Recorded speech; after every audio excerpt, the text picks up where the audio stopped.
Hey, it's your boy Crypto Expat Live, back with another video. In this video, we're going to talk about the only cryptocurrency you need to become rich.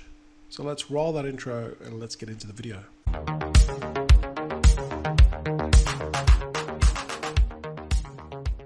Hey guys, welcome back to the channel. You know what to do. Hit that subscribe button and bell notification so when I upload my latest vids, you can get notified immediately. So you might have already guessed it, it's Bitcoin. Fortunately, I was lucky enough to accumulate enough Bitcoin when it was around about $1,000, and for the last 5 years I've been able to live off Bitcoin and haven't had a day job. So that's why I love Bitcoin so much. But we are only at the beginning of where we are, the current cycles of Bitcoin. So I want to explain to you guys that we are really fortunate right now in the position that we're in.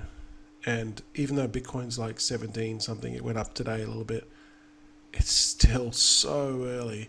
You can see this guy here, he's like at the market. Now, I don't know whether this is just a clip taken from the market and I've just added this caption here to kind of marinate it with Bitcoin, but it says here, no bank, no account, no internet, no problem. Merchants at the market in Liagi, Moali using Bitcoin.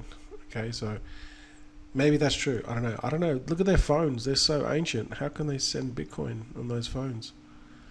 But they do use those actual phones to send money. So there must be some way they can do that. But they're pretty ancient phones compared to what we have here.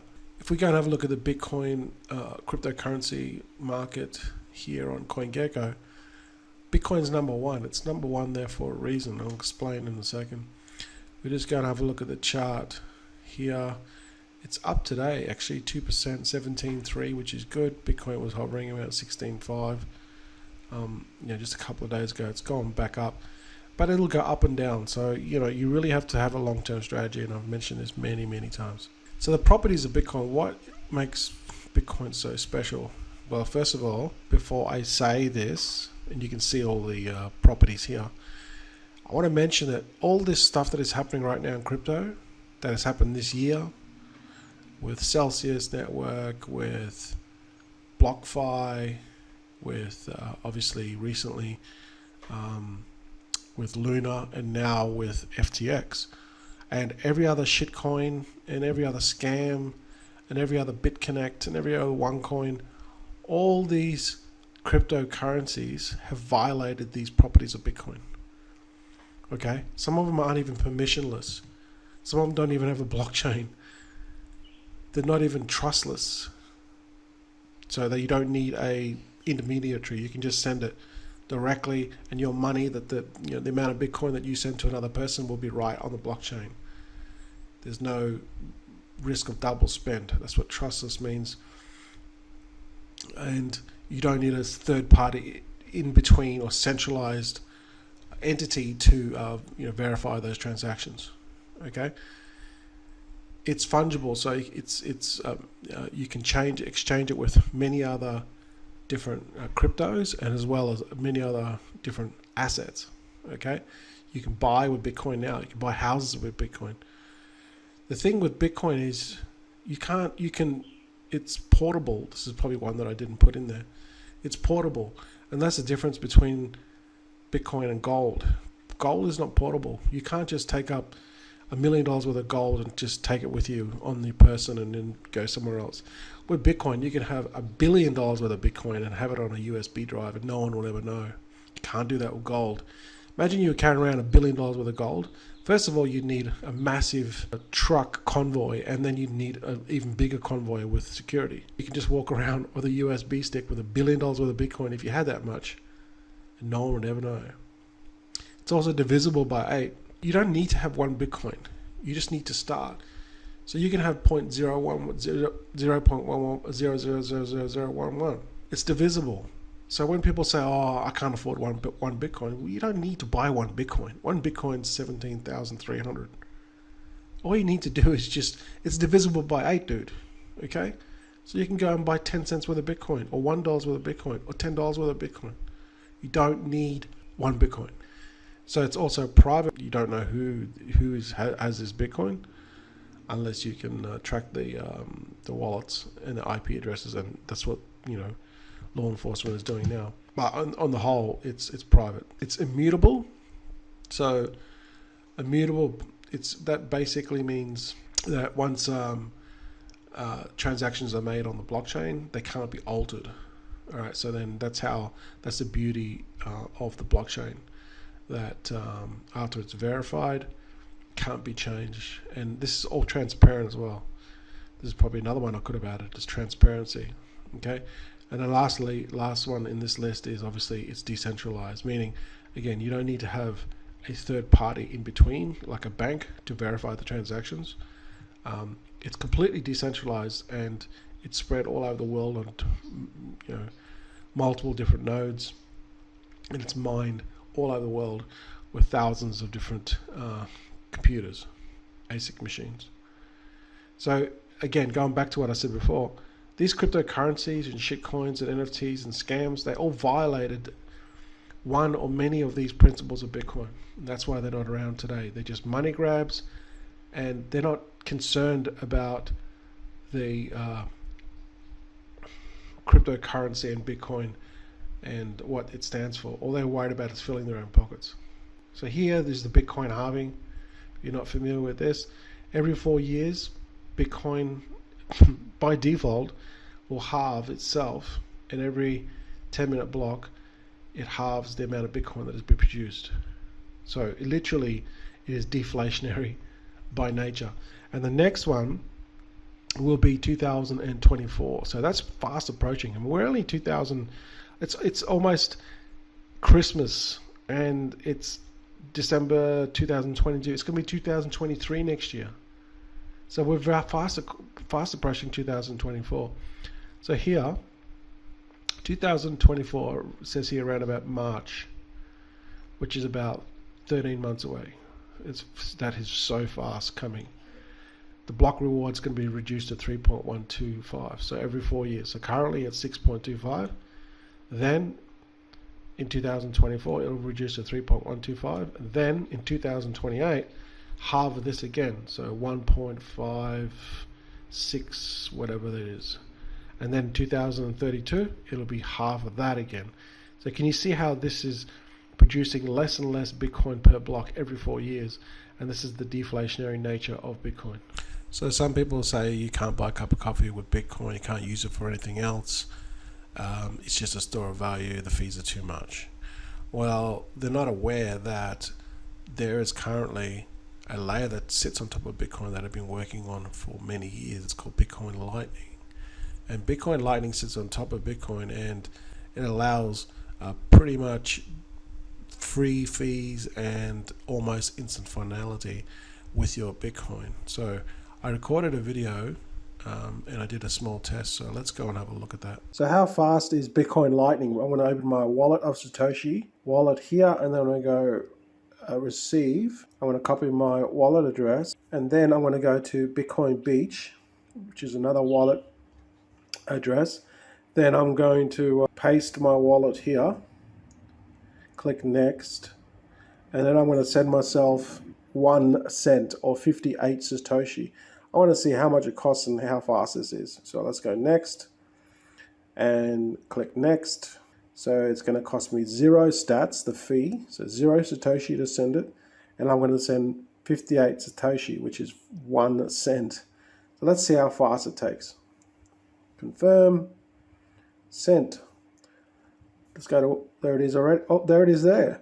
It's already received. Fun fact, one of the guys in Facebook, he posted this by this James Lavish. If you bought a home in the United States in 2020 for $250,000 cash, it'd be worth $433 today. You did not actually make any money. You just kept up the average inflation, and if you add in any cost of maintenance, you've actually lost money investment, right? So then, I replied with this, and I said, well, if you bought $250,000 worth of Bitcoin in 2000, instead of buying a house, you'd have 16.5 million today, and we're in a bear market. Imagine when Bitcoin went to 69,000.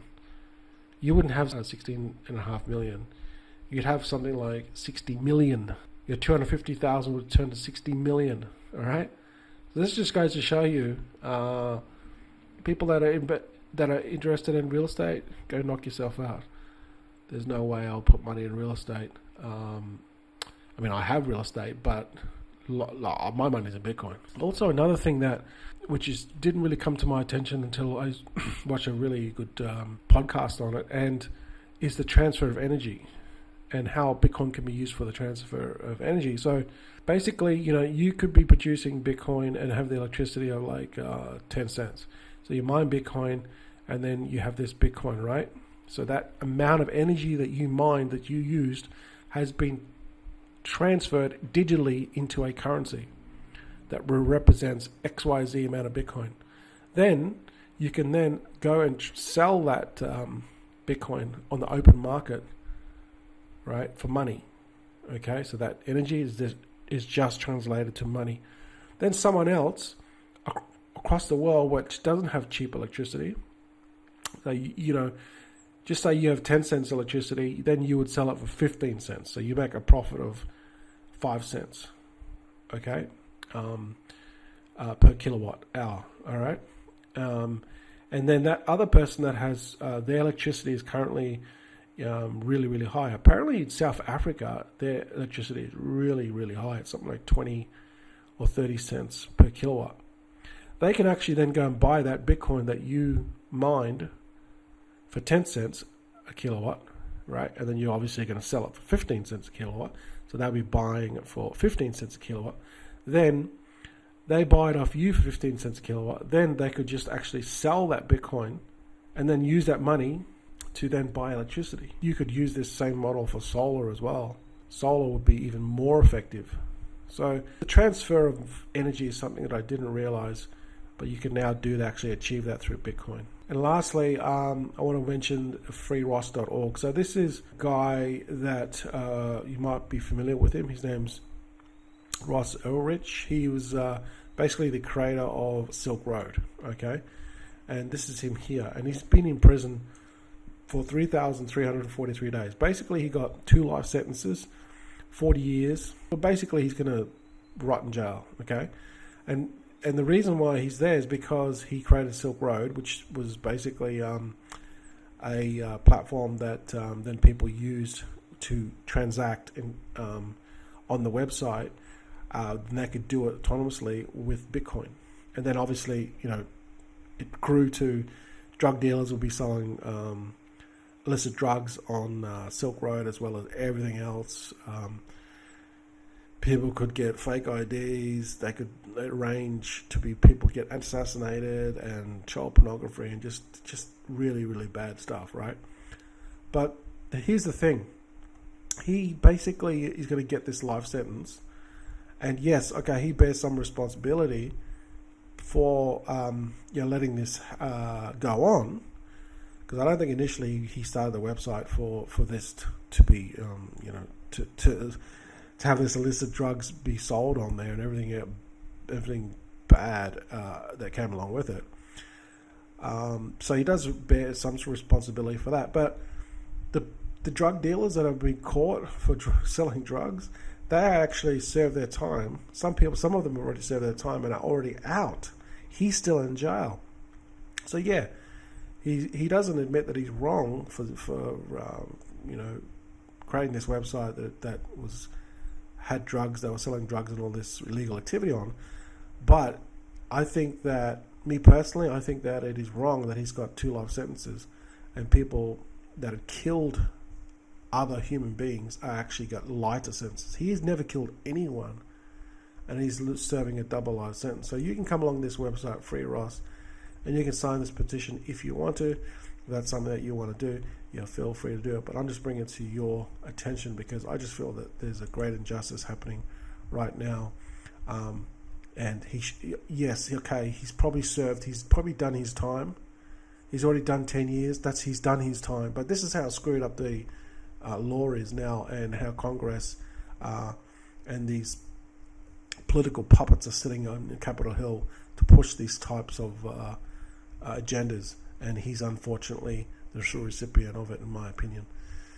Anyway, guys, so that is my video on Bitcoin. I highly recommend you guys to do some more research. This is not financial advice. I know what I'm doing. I buy Bitcoin on a daily basis. It's changed my life, and I believe that Bitcoin will be at 2030 if we get to a 18 trillion market cap just for Bitcoin alone. Then Bitcoin will hit $1 million. That's what I believe it will be. If I'm wrong and Bitcoin doesn't hit $1 million by 2030, it's going to be pretty close. You know, if I'm out, it'll probably be out by about 200,000 or 300,000. I believe it'll be probably, you know, sort of like 600 or 700,000. But anything can happen in 7 years' time. 1 year in crypto. Just look at this year. What has happened in crypto this year? All the shit that has happened. Luna, Celsius, FTX, and everything else in between, and how many hacks have we had? And that's just 1 year in crypto. We're looking at 7 years in crypto. And that's what my belief is. So you obviously have to do your own research. It's not financial advice, and but definitely look into this and do it immediately. All right, guys, thanks for watching. Really appreciate it. Don't forget to subscribe, hit that bell notification, share this if you can. I'll put all links below, and I'll see you guys in the next video.